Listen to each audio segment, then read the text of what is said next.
Alright, in today's video, I'm gonna do a mock test of IELTS speaking part 2. Hi, my name is Suguru and I have gotten 8.5 in IELTS speaking. Are you ready? Now let's hear my speech.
Okay, probably the most inclement weather that I have ever experienced so far was the typhoon that made landfall in Japan several years ago.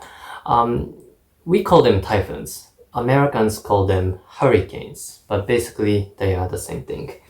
But anyways, usually there are two types of typhoons, very windy typhoons and very rainy or wet typhoons. But this typhoon that I'm talking about now had both. So it was exceptionally windy and it was, it caused so much rain.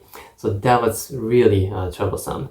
And, the wind reached a speed of like, 40 miles per hour or something. So that was very powerful. So even before the typhoon hit Tokyo, I could feel, the windows of my house shaking violently.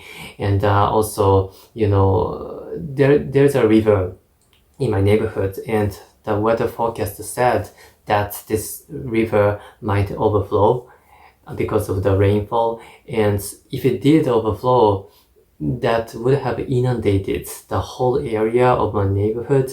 So that would have been very disastrous. So some of my neighbors piled up some bags of sand in front of their entrance doors so that the water would not come into their houses. So we were very nervous. But thank God nothing serious happened. The storm blew over and my house stood intact. So I was like, whew, so yeah, no accidents, no injuries. Yeah. Now I'll teach you some of the vocabulary that I used today so that you can use it in your next test. Today we have many good topic-related words and phrases that you should know. Okay, probably the most inclement weather. Inclement weather. Inclement weather.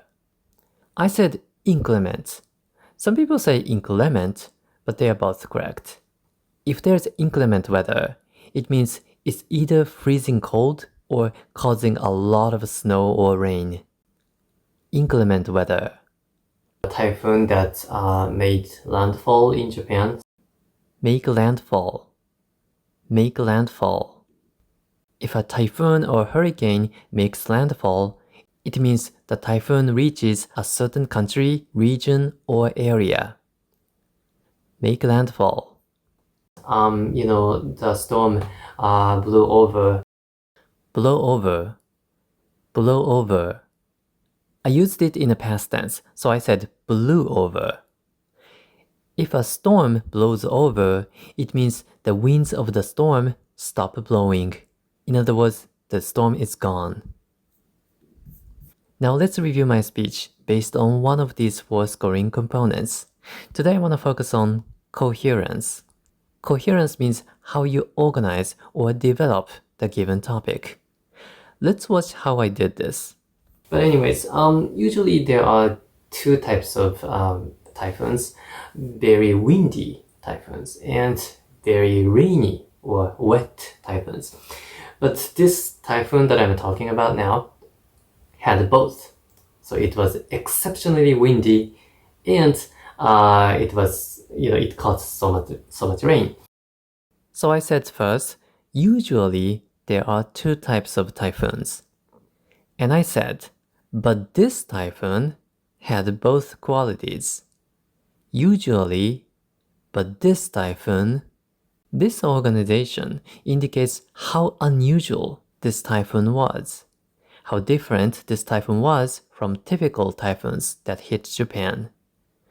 This is a tiny thing, but these cohesive devices, usually and but, make it easy for the listener to understand what I want to emphasize. So if you can organize your speech like this, almost automatically, you can get a high score.